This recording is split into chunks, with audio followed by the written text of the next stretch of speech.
Hi అండి. నేను ఇన్‌స్టాలో చూసి గుత్తి వంకాయ కర్రీ ట్రై చేశానండి. మా పిన్ని షేర్ చేసింది.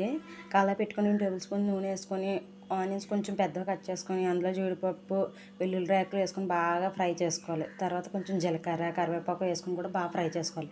లాస్ట్‌లో కొంచెం పసుపు వేసి దాన్ని కూడా కొంచెం వేగనిచ్చిన తర్వాత ఫ్రై చేసుకొని కింద దించేసి కొంచెం చల్లారనివ్వాలి. చల్లారిన తర్వాత మిక్సీ గిన్నెలో వేసుకొని అందులో 2 స్పూన్స్ కారం, కొంచెం ఉప్పు వేసుకొని దాన్ని గ్రైండ్ చేసుకొని మెత్తగా గ్రైండ్ చేసుకున్న దాన్ని మళ్ళీ గుత్తి వంకాయలు 4 ముక్కలుగా కట్ చేసి అందులో పెట్టుకోవాలి. పెట్టుకున్న తర్వాత మళ్ళీ అదే కళాయి పెట్టుకొని 2 టేబుల్ స్పూన్ నూనె వేసుకొని వంకాయలు వేసుకోవాలి. అవి కొంచెం అటు ఇటు తిప్పుకుంటూ కలర్ చేంజ్ అయ్యే వరకు అలా కొంచెం మెల్లగా కదుపుతూ ఉండాలి, వంకాయలు విడిపోకుండా. కదిపిన తర్వాత మిగిలిన పేస్ట్ కూడా అందులో వేసేయాలి. వేసిన తర్వాత కొంచెం వాటర్ వేసి గిన్నె కడిగిన వాటర్ వేసి కొంచెంసేపు మగ్గనివ్వాలి. తర్వాత మళ్ళీ కొంచెంసేపు మూత పెట్టేసి మగ్గనిస్తే బాగా కొంచెంసేపు మగ్గనిచ్చిన తర్వాత కారం సరిపోతే మళ్ళీ 2 టేబుల్ స్పూన్స్ కారం వేసుకోవచ్చు. నేను కొద్దిగా